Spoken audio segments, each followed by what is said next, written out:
오늘 하나님의 말씀 사도행전 15장 30절에서 35절까지 말씀입니다.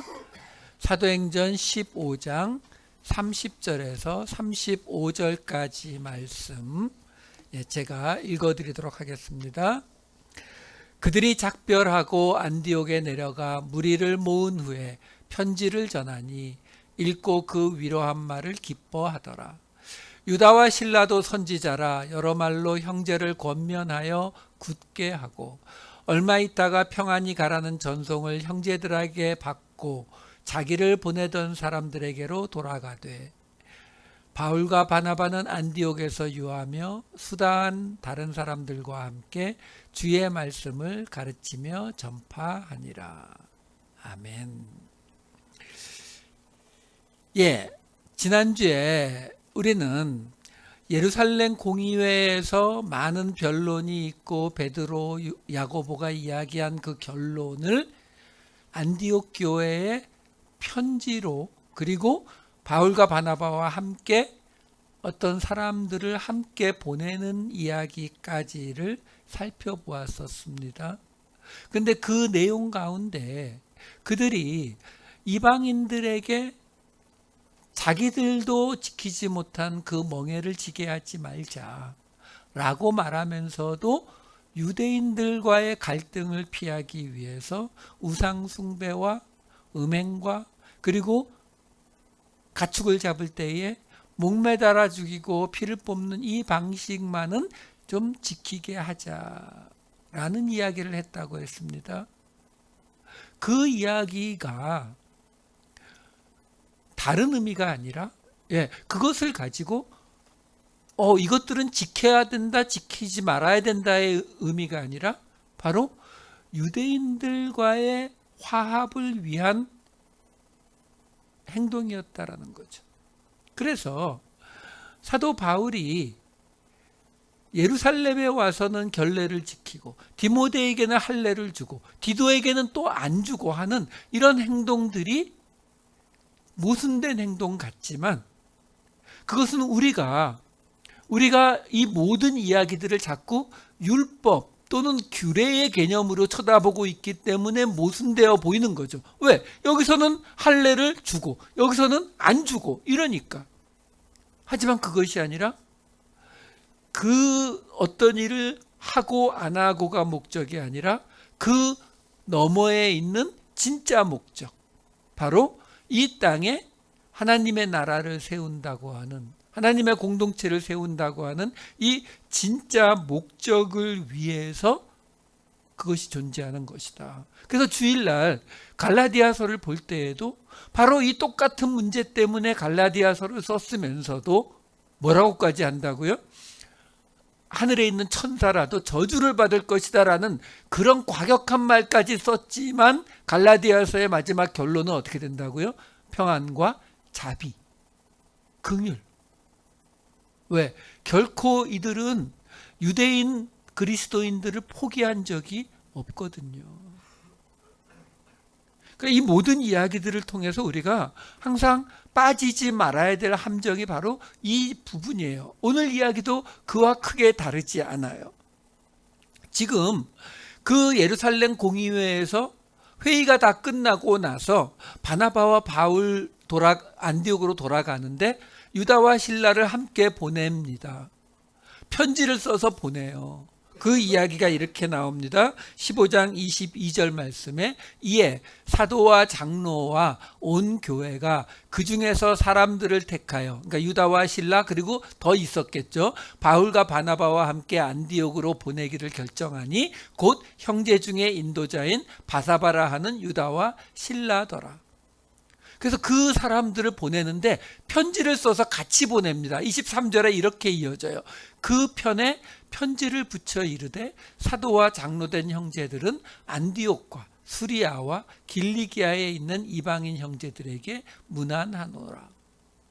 지금 안디옥으로 돌아가는 바울과 바나바뿐만이 아니라 거기에서 더 북쪽에 있는 수리아 그리고 더 서쪽에 있는 길리기아 지방에 있는 형제들에게까지 이 이야기를 전해주기 위해서 편지를 써서 보내는 거예요.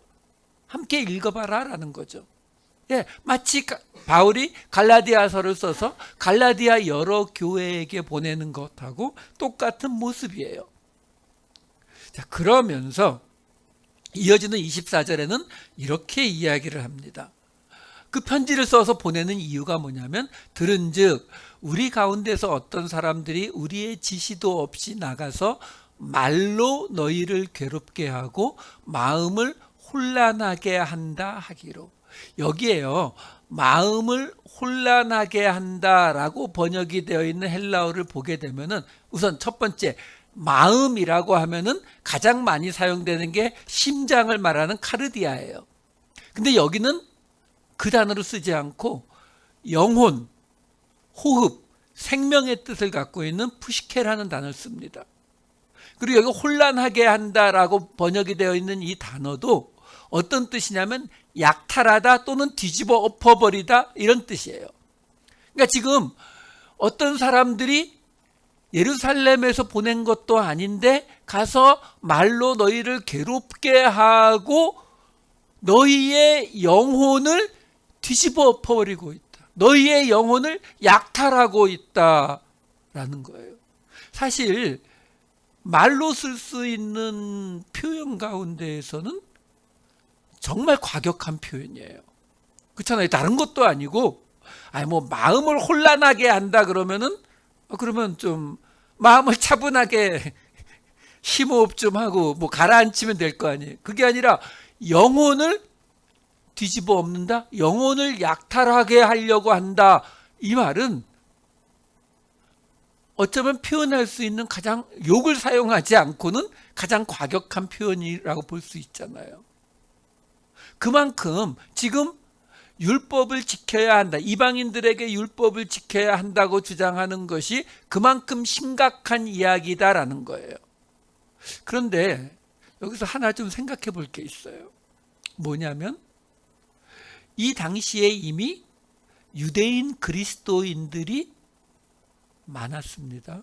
예루살렘에도 있었고, 이제 요 다음 16장에 넘어가면은 루스드라에도 있었고, 많아요. 수만 명이라고까지 나옵니다. 그런데 여러분, 지금 결국 뭐냐면, 이방인들이 할례를 받고 이방인들이, 유대인들이 지키는 그 율법들, 가장 대표적인 게 음식, 그 다음에 안식일 지키고 뭐 할례하고 이런 것들이잖아요. 이것들을 이방인들이 해야 된다라고 말하는 걸 뭐라고 한다고요? 영혼을 약탈하는 짓이다, 이렇게까지 말한다고요. 그러니까 갈라디아서에서 천사라도 저주를 받을 것이다, 다른 복음, 이렇게 말하는 거잖아요. 굉장히 과격하게 말하는 거거든요. 그러면 그렇게 심각한 문제라면 유대인 그리스도인들은 그걸 지키고 있었을까요? 안 지키고 있었을까요? 지키고 있었어요. 이게 뭐예요, 그러면? 아니, 그렇게 심각하다면서요. 그걸 지키라고 하는 말을 듣는 거를 천사도 저주한다고까지 말하고 있는 이야기거든요, 지금. 영혼을 빼앗아가는 이야기라면서요. 근데 유대인 그리스도인들은 계속 할례 받고 계속 안식일 지키고 계속 음식 먹을 때 그거 다 가려서 지키고, 뭐예요? 중요하다는 거예요, 안 하다는 거예요? 바로 이런 것들이 우리에게 보여주는 거예요. 왜? 지금 이방인들한테 이거 안 지켜도 된다는 이유가 뭐예요? 그것이 우리의 구원, 그리고 우리의 하나님의 나라를 세우는 거하고 상관없다는 거잖아요. 그러니까 상관없으니까, 유대인들은 계속 지키고 있으니까 너희는 지켜도 상관없다는 거예요.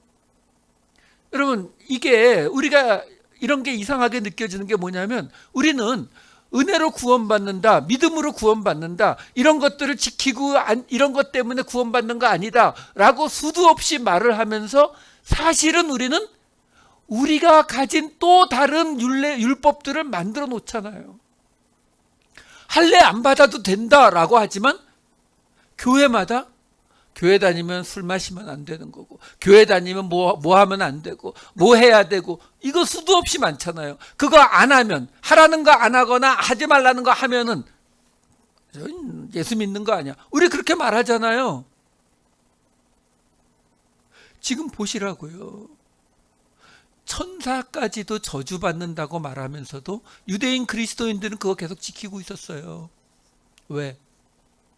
그게 진짜 그 행위가, 어떤 것을 하고 안 하고가 우리가 예수의 제자가 되고 구원을 받고 하나님의 공동체를 세우는 거하고 아무 상관없다는 거죠.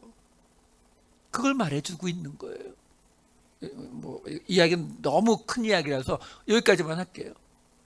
자, 다시 15장 24절로 돌아가서 다시 볼게요. 15장 24절 다시 보시게 되면은 어떤 사람들이 우리의 지시도 없이 나와서 말로 괴롭게 하고 영혼을 뺏어가려고 한다 하기로, 그래서 이 공의회에서 지금 편지를 보내고 유다와 실라를 보낸다라는 거예요. 15장 27절에 이렇게 이어집니다. 그리하여 유다와 실라를 보내니 그들도 이 일을 말로 전하리라. 이게 말로, 로고스예요. 그러니까 어떤 사람들이 와서 말로 괴롭게 하고 영혼을 약탈하려고 하니까 유다와 실라를 편지도 보내는데 유다와 실라를 보내는 이유가 뭐냐면 그들도 말로 전하게 하려고요.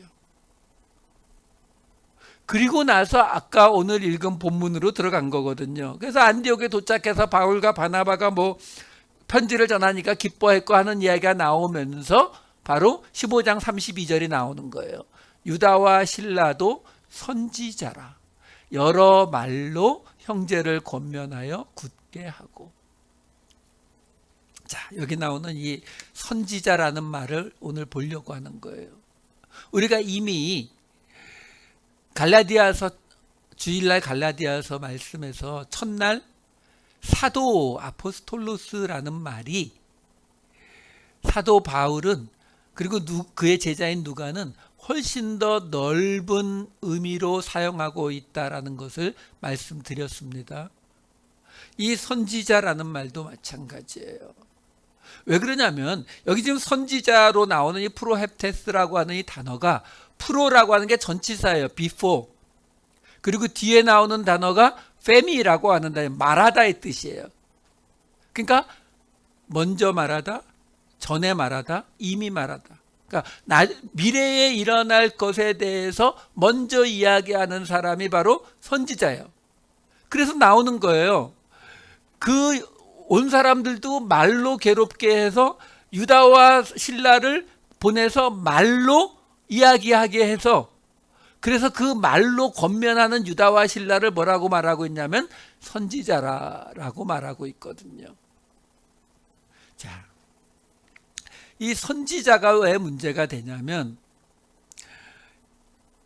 신약 시대에도 선지자가 있느냐 없느냐, 이게 싸움이 커서 그래요. 사실 사도, 우리가 이 아포스톨로스라고 하는 사도를 볼 때에도 말씀드렸지만 지금도 사도가 있다라고 주장하시는 분들이 있고 자기가 사도라고 하는 사람들도 있죠. 그리고 선지자도 똑같아요. 그런데 사도라고 하는 단어는 12사도가 워낙 그 파워가 크다 보니까 그래도 자기가 사도다라고 우기는 사람은 그리 많지는 않았어요. 기독교 역사상. 근데 거기에 비해서 미래를 예언하는 선지자, 미리 말하다, 프로헤프테스라는 선지자라고 주장하는 사람들은 무지 많죠. 지금도 많아요. 그러다 보니까 어떤 교단에서는 선지자가 있다, 어떤 교단에서는 성경이 완성됐으니까 선지자가 없다라고 서로 주장하는 부분이기도 하거든요. 자, 보자고요. 선지자가 신약 시대에는 없다라고 주장하시는 분들이 주로 가져오는 문장이, 구절이 마태복음 11장 13절이에요. 모든 선지자와 율법이 예언한 것은 요한까지니. 끝났다는 거죠. 예수님 오시면서. 근데 같은 마태복음에 이런 구절도 있어요. 마태복음 5장 17절. 내가 율법이나 선지자를 폐하러 온 줄로 생각하지 말라. 폐하러 온 것이 아니요 완전하게 하려 함이라. 완전하게 하러 오셨으니까 선지자는 없을 수도 있지 않나요? 조금 아리송하죠, 이 구절만 가지고는. 근데 누가복음 11장 49절을 좀 볼게요. 그러므로 하나님의 지혜가 일렀으되 내가 선지자와 사도들을 그들에게 보내리니 그 중에서 더러는 죽이며 또 박해하리라 하였느니라. 이거는 신약 시대거든요. 근데 선지자와 사도들을 보낸다는데요. 이것도 아리송한가요? 에베소서 2장 20절 볼게요. 너희는 사도들과 선지자들의 터 위에 세우심을 입은 자라 그리스도 예수께서 친히 모퉁이 돌이 되셨느니라. 이거는 100% 신약이에요. 근데 뭐라고 불러요?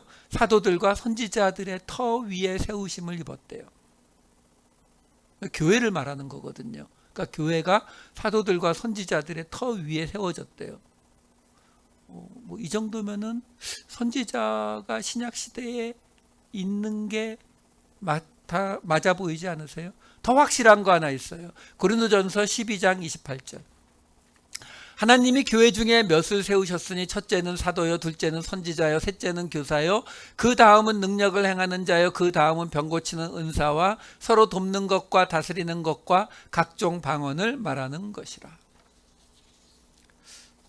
이 정도면은 신약 시대에도 선지자가 있다라고 하는 충분한 증거가 돼요. 자, 우선 사도와 선지자라고 나왔던 아까 에베소서 2장 20절 말씀의 모습을 좀 다시 볼게요. 어떻게 보냐면 마태복음 11장 13절과 에베소서 2장 20절을 함께 볼게요. 이렇게 나옵니다. 모든 선지자와 율법이 예언한 것은 요한까지니. 에베소서 2장 20절에는 뭐라고 나와요? 사도들과 선지자들의 터 위에. 조금 말의 패턴이 비슷하다고 느껴지지 않으세요? 그러니까 쉽게 말해서 율법과 선지자, 밑에는 사도들과 선지자. 이건 지금 뭘 보여주고 있는 거냐면요, 여기서 지금 율법이라고 하는 노모스라고 하는 헬라어 단어가 뭘 뜻하냐면 구약에 나오는 토라, 율법을 뜻하는 토라, 모세오경이죠. 정확히는 모세오경을 뜻하는 단어예요. 선지자는 우리가 잘 알다시피 이사야, 예레미야 같은 선지서들을 말하죠. 그러니까 여기서 말하는 율법과 선지자는 뭘 말해요? 구약 시대의 구약을 이야기하는 거예요. 그러면 신약에서는 뭐라고 부른다고요? 그걸 사도와 선지자라고 부르는 거예요. 왜요? 지난번에 말씀드렸잖아요. 예수님의 무덤가에 두 사람, 찬란한 옷을 입은 두 사람 나왔었고, 엠마오로 가는 두 사람 나올 때 뭐라고 말씀드렸어요? 창세기에 나오는 아브라함에게 하나님이 나타나셨을 때 세 사람으로 나타났다 그랬죠. 근데 여호와 하나님은 아브라함과 이야기하느라 남고 둘은 가서 소돔을 멸망시키잖아요. 그 둘을 뭐라고 해요? 천사 또는 여호와의 사자, 마라크, 이렇게 불렀다고요. 근데 여러분, 이 개념을 좀 알고 계셔야 돼요. 무슨 말이냐면 이 당시 사람들이 생각하는 하나님은 영이시잖아요. 그러니까 그 존재를 몰라요. 그렇기 때문에 전지전능하시니까, 그러니까 그 하나님은 사실 다른 존재의 도움이 필요가 없죠. 근데 그럼에도 불구하고 이렇게 아브라함에게 셋이 나타나기도 하고 모세에게는 여호와의 사자가 나타났다고 하면서 하나님이시라고 말하거든요. 구별을 안 한다고요. 근데 구별돼서 나타나면은 뭐라고 해요? 그러면 하나님이 계시고 요 다른 존재, 하나든 둘이든 그 다른 존재는 하나님의 말씀을 전하는 자, 이렇게 봐요. 가장 대표적인 게 사도행전에 보면은 루스드라에 가서 이 바울과 바나바가 나면서부터 걷지 못한 사람을 일으켜 세웠을 때에 그 지역 사람들이 신이 임했다. 왜? 나면서부터 걷지 못하던 사람이 걷게 되었으니까. 그때의 모습이 사도행전 14장 12절에 이렇게 나와요. 바나바는 제우스라 하고 바울은 그 중에 말하는 자이므로 헤르메스라 하더라. 그리스 로마 신화에서 제우스가 제일 높은 신이에요. 근데 바울은 말하는 자니까 헤르메스. 여성분들이 잘 알죠. 에르메스, 가방 이름. 예. 이 헤르메스가 어떤 신이에요? 전령의 신이에요. 그림에 보면은 모자에 날개가 붙어 있거나 신발에 날개가 붙어 있고 지팡이 들고 빨리 날아다니면서 신의 뜻을 전하는 자예요. 그러니까 이 당시 사람들이 가장 높은 신, 그 신에게는 항상 비서처럼 대변인처럼 그의 말을 전하는 자가 같이 다닌다는 개념이란 말이에요. 그러니까 그 모습 그대로 구약 시대에는 하나님의 말씀이 나타난 모세오경 율법과 하나님의 그 말씀을 받아서 말하는 선지자, 이게 구약을 말하는 거라면 신약 시대에는 사도가 누구라 그랬어요? 샬리야, 기억나시죠? 예수님과 구별되지 않고 예수님의 모든 능력을 받아서 행하는 자들, 그게 사도라고 했잖아요. 아포스톨로스. 그 사도가 있으면 예수님의 역할을 하는 거니까 그 사도에게는 누가 필요하다고요? 말하는 자가 필요하다니까요. 그래서 선지자 이렇게 나오는 거예요. 그러니까 에베소서 2장 20절에 나오는 사도들과 선지자들의 터 위에 세워진 교회를 말하는 이 이야기는 구약의 이스라엘이 율법과 선지자들의 그 말씀 위에 세워진 것과 똑같은 개념으로 교회를 설명해 주는 방식이에요. 그러니까 이걸 가지고 신약 시대에 선지자가 있는지 없는지를 보기에는 충분하지 않아요. 거기에 비해서 고린도전서 12장 28절 다시 볼까요?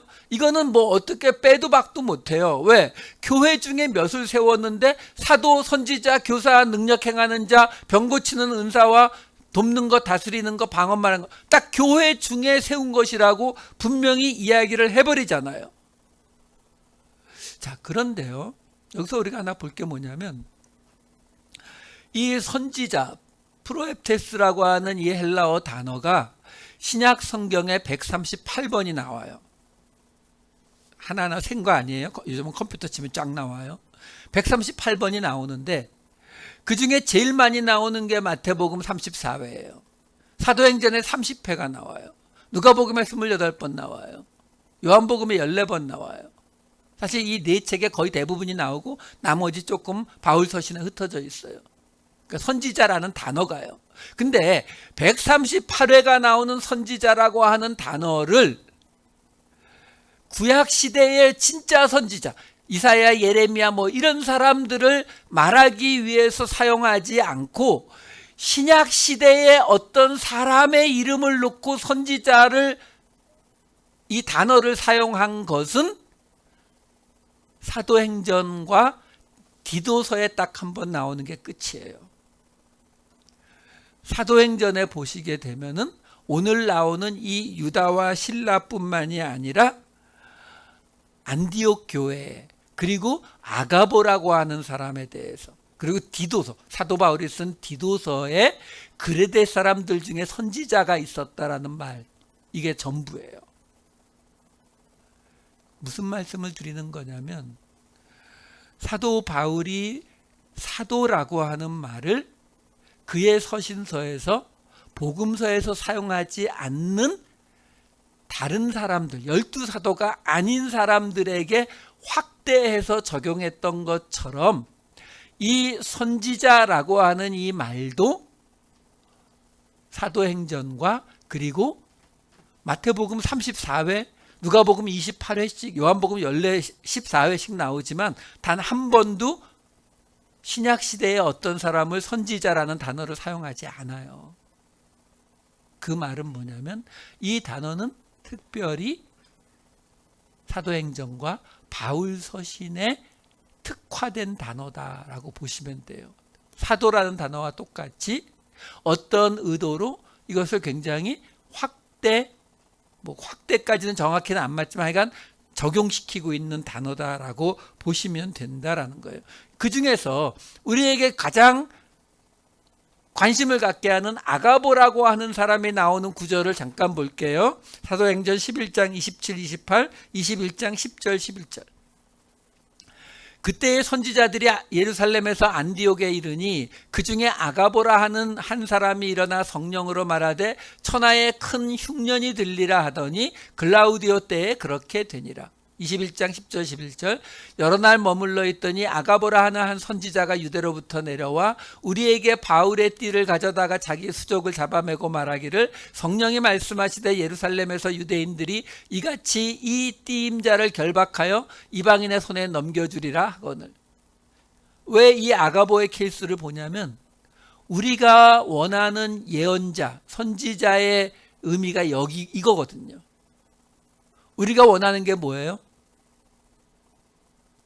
내 사업이 잘 될지 안 될지, 내 병이 나을지 안 나을지, 우리가 하려는 일이 잘 될지 안 될지, 이사를 갈까 말까, 직장을 그만둘까 말까, 우리 뭐 이런 거 알기 원하잖아요.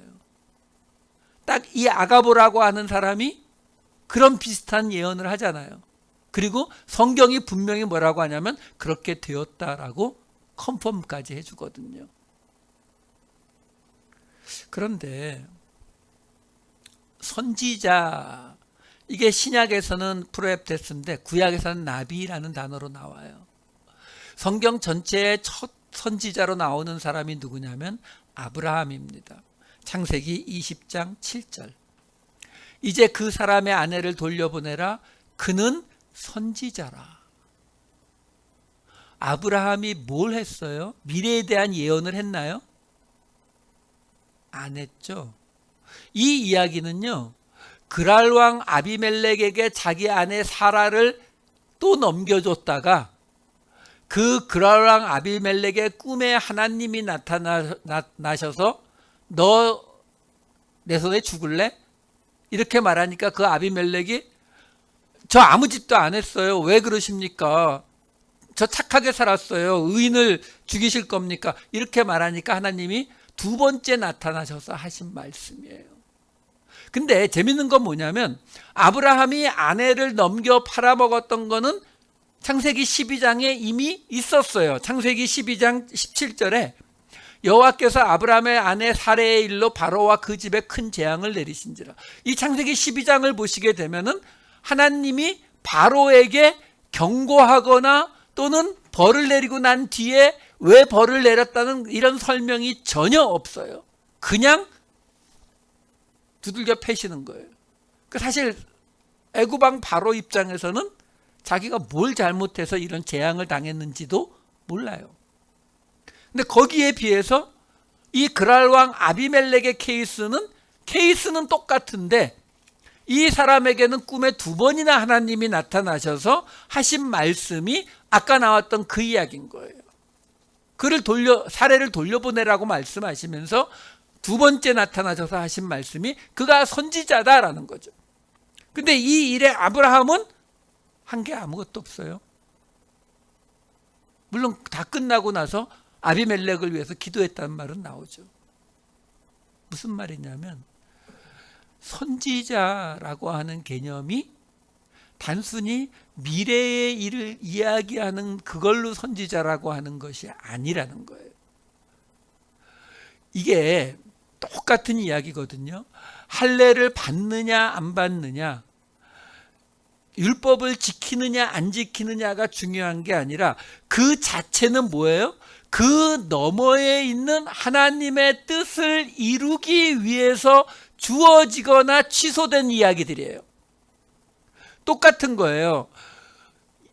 선지자, 예언자거든요. 그 예언자가 등장하는 이유가 뭐냐? 그것도 똑같이 그 너머에 있는, 예언자가 있고 없고가 중요한 게 전혀 아니라 그 예언자를 통해서 하나님을 만나느냐의 문제인 거예요. 그래서 우리가 잘 아는 이사야, 예레미야 이런 사람들이 뭐 했어요? 하나님을 떠난 이스라엘 백성들에게 하나님의 말씀을 전함으로 미래에 일어날 엄청난 재앙과 하나님의 그 분노를 전함으로 하나님께로 돌아오라고 한 거잖아요. 그러니까 우리가 선지자, 말 그대로 미리 말하는 자, 그러니까 예언하는 자. 그럼 그 예언이 맞아? 진짜 맞나? 이건 점장이에요. 지금 아까 보았던 아가보라고 하는 사람이 예언이 2번이나 맞는 이야기가 왜 등장해요? 그걸 통해서 복음이 하나님을 만나게 하는 그 일이 이루어지니까 나온 거예요. 이렇게 보시면 돼요. 이사야, 예레미야 같은 사람이 뭐 말했다고요? 너희들 지금 하나님을 떠났다. 경고. 하나님이 너희들 멸망시킬 거다. 경고. 근데 그 뒤에 메시아가 오실 것이다. 그래서 너희를 회복시키실 것이다. 이게 성경에 나오는 모든 예언자들이 한 말이잖아요. 현재 상태에 대한 경고, 메시아의 오심에 대한 예언, 그리고 회복될 것에 대한 예언, 이거잖아요. 자, 그런데 신약시대로 왔잖아요. 그럼 신약시대로 왔으면 이제 경고가 더 있어요, 없어요? 없죠. 왜? 예수님이 오셨다라는 것은 그들이 그들의 삶을, 그들의 행위를 바꿔서 구원받을 수 있는 기회가 사라진 거예요. 그러니까 더 이상 경고 없고, 메시아 오심에 대한 예언, 메시아 오셨거든요. 이것도 없어요. 그럼 뭐만 남아요? 돌이키라고요. 회개하고 돌이켜라. 그래서 세례 요한과 예수님의 사역 시작되는 장면을 뭐라고 이야기합니까? 마태복음 3장 1절과 2절, 4장 17절. 그때의 세례 요한이 이르러 유대 광야에서 전파하여 말하되 회개하라 천국이 가까이 왔느니라. 마태복음 4장 17절, 예수께서 비로소 전파하여 이르시되 회개하라 천국이 가까이 왔느니라.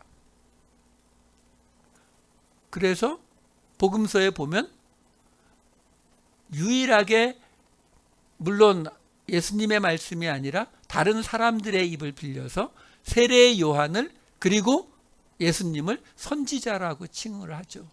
왜? 지금 회개하라 천국이 가까이 왔느니라. 선지자가 말하는 3가지 가운데 2가지는 이미 이루어졌으니까 남은 게 이거 하나라니까요. 회개하라 천국이 가까이 왔다. 이거 말하는 게 선지자의 역할이고 세례 요한과 예수님도 그 역할을 감당했다는 거예요. 자, 그리고 사도행전 13장 1절에 이런 구절이 있었어요. 안디옥 교회에 선지자들과 교사들이 있으니 곧 바나바와 니게르라 하는 시므온과 루기오와 마나엔과 사울이라, 이렇게 나오죠. 사울이 바울이잖아요. 그러니까 선지자들과 교사가 있었대, 교사들이. 그러면 다른 사람은 잘 모르니까 빼더라도 사도 바울은 선지자 아니면 교사 아니면 둘 다겠죠. 그렇죠? 디모데후서를 보면 뚜렷하게 나와요. 디모데후서 1장 11절. 내가 이 복음을 위하여 선포자와 사도와 교사로 세우심을 입었노라. 사도 바울은 직책이 3개. 근데 아까 13장 1절을 보면 어쩌면 선지자도 포함. 그렇죠? 자, 이게 지금 우리에게 뭘 이야기해 주는 거냐면 똑같은 거예요. 선지자, 사도, 교사, 이게 있느냐 없느냐는 중요한 게 아니라는 거죠. 왜? 사실요, 아까 우리가 보았던 고린도전서 12장 28절의 말씀을 우리가 다시 생각해 보면 거기에 뭐가 나와요? 말씀 전하는 자, 그렇죠? 복음 전파자, 뭐 이런 거 나오잖아요. 그거하고 교사, 그거하고 선지자, 뭐 구별이 안 된다니까요. 다시 말해서 이 모든 일들은 지금 복음서는 이렇게 말하지 않는데 사도행전과 사도 바울의 서신서들은 선지자라는 말을 이렇게 많이 사용하는 이유는, 그러면 선지자가 있다는 거냐 없다는 거냐, 그래서 싸움을 자꾸 하고 있는데 그 얘기가 아니라 이 모든 이야기는 뭘 위해서요? 아까 보았던 에베소서 2장 20절이 그 다음에 21절과 함께 보면 이렇게 나와요. 너희는 사도들과 선지자들의 터 위에 세우심을 입은 자라, 그리스도 예수께서 친히 모퉁이 돌이 되셨느니라. 그의 안에서 건물마다 서로 연결하여 주 안에서 성전이 되어 가고. 그러니까 사도들과 선지자 또는 지금 나오고 있는 교사 또는 복음 전하는 자, 선포자, 모든 이런 직분들은 그 너머에 있는 성전을 세우는 일, 곧 교회, 곧 예수 공동체, 하나님의 나라를 세우기 위해서 수단으로 벌어지고 있는 거예요. 그렇기 때문에 이것은 할례를 받느냐 받지 마, 이쪽은 받든 말든 유대인들에게 이거하고 똑같아요. 그냥 선지자가 지금 우리가 말하는 이사갈 날짜 잡는 그런 선지자는 없어요. 미래를 말해주는 게 아니라 이제 남은 거는 우리에게 회개하고 돌이킬 걸 말하는 건데, 그게 복음 전하는 자하고 뭐가 달라요? 그게 말씀을 가르치는 교사하고 뭐가 다르냐고요? 그게 예수님의 길을 따라가는 사도의 역할하고 뭐가 그렇게 다르냐고요? 제가 말씀드렸잖아요. 하나님의 영광이라고 하는 단어가 하나님의 존재론적인 개념이 아니라 사역적인 개념이라고요. 기능적인 개념이라고요. 똑같아요. 여기 나오고 있는 이 모든 것들도 왜 유다와 실라를 선지자라고 부른다고요? 그들이 와서 말로 뭘 권면했겠어요? 우리가 이미 보았던 예루살렘 회의에서 많은 변론이 있었고, 바울과 바나바가 발언하고, 베드로가 고넬료 이야기하고, 야고보가 아모스서를 인용해서 이야기한 그 이야기 했을 거 아니에요. 그럼 그 이야기가 선지자가 하는 말로 권면하는 이야기라고 말을 하고 있잖아요. 근데 그 이야기와 복음 전하는 것과 무슨 큰 차이가 있냐고요. 사도 바울은 단지 뭘 이야기하는 거예요? 구약과 똑같이 지금 구약에서 이스라엘을 세우셨던 그 패턴대로 이제 새로 예수님이 오신 이후에 하나님의 나라를 지금 이 사도들과 선지자들의 터 위에 세우고 있다. 더 정확히는 사도들과 선지자들과 교사와 복음 전하는 자들과 누구와 아마 다 쓰고 싶었을 거예요. 왜? 이건 기능적인 거거든요. 사역적인 개념이라고요. 그리고 우리가 알다시피 우리가 이미 왕 같은 제사장이라고 불리우는 것처럼, 그리고 우리가 갈라디아서 말씀을 드릴 때 거기에서 말하는 사도의 개념에는 일반 성도가 다 들어가는 거라고 말씀드렸잖아요. 그럼 지금 선지자는요? 마찬가지예요. 나는 미래를 못 본다고요? 아니요. 회개하고 돌이키라고 그 목적이 뭐라고요? 하나님을 만나게 하는 아브라함이요. 본래 오리지널 선지자, 원조 선지자. 하나님을 만나게 하는 사람들이 선지자인 거예요. 여러분, 이것이 기능적인 개념이기 때문에 내가 어느 날 예언을 했는데 맞았다, 그게 이루어졌다라고 해서 내가 바뀐 게 없단 말이에요. 하나님께서 당신의 나라를 세우시기 위해서, 성전을, 예수 공동체를 세우시기 위해서 우리를 어떤 때는 사도로, 어떤 때는 선지자로, 어떤 때는 복음 전하는 자로, 어떤 때는 선포자로, 어떤 때는 교사로 사용하신다는 거예요. 구별이 안 된다니까요, 신약 시대로 와서는. 우리는 단지 그 상황과 그 시간 속에서 하나님께서 우리에게 맡겨주시는 일을 그냥 하시는 거예요. 내가 한 일이 어디에 분류되든지 어떤 것을 하고 안 하고의 문제가 아니라 항상 나를 통해서 다른 사람들이 예수 그리스도를, 하나님을 만나게 하면 되는 거예요. 그러면 어떻게 된다고요? 바로 하나님의 성전, 하나님의 나라가 세워진다고요. 공동체가 세워진다고요. 우리가 감당하고 우리가 따라가야 될 자리는 바로 그 자리. 오늘 유다와 실라가 선지자라 부름을 받은 그 자리에 우리도 함께 서 있음을 믿으시기를 우리 주님의 이름으로 축원합니다. 기도하시겠습니다. 사랑이 많으신 아버지 하나님, 바울과 바나바, 그리고 유다와 실라, 그리고 우리가 이름을 다 기억하지 못하는 많은 하나님께서 부르신 사람들, 아버지 하나님, 그들이 그들에게 맡겨진 일들을 감당함으로, 그리고도 그 모든 영광을 하나님께, 우리 주님께 돌렸던 결과로 우리는 지금 복음을 들을 수 있고, 우리는 지금 이 땅에 세워진 하나님의 나라를, 예수 공동체를 맛봅니다. 아버지 하나님, 우리 눈앞에 보이는 할 것들과 하지 않아야 될 것들에 아버지 하나님, 우리의 시선을 뺏기지 않게 하여 주시옵소서. 우리가 가진 직분이, 우리가 가진 계급장이 어떤 것인가에도 우리의 생각을 뺏기지 않게 하여 주시옵소서. 단지 주님께서 맡기신 일들을, 주님께서 맡기시는 직분들을 언제나 순종함으로 이 땅에 예수 그리스도를 보여주는 데에, 이 땅의 사람들이 하나님을 만나게 되는 일에 우리 모두가 쓰임받게 하여 주시옵소서. 감사드리옵고 이 모든 말씀 우리 주 예수 그리스도의 이름으로 기도하옵나이다. 아멘.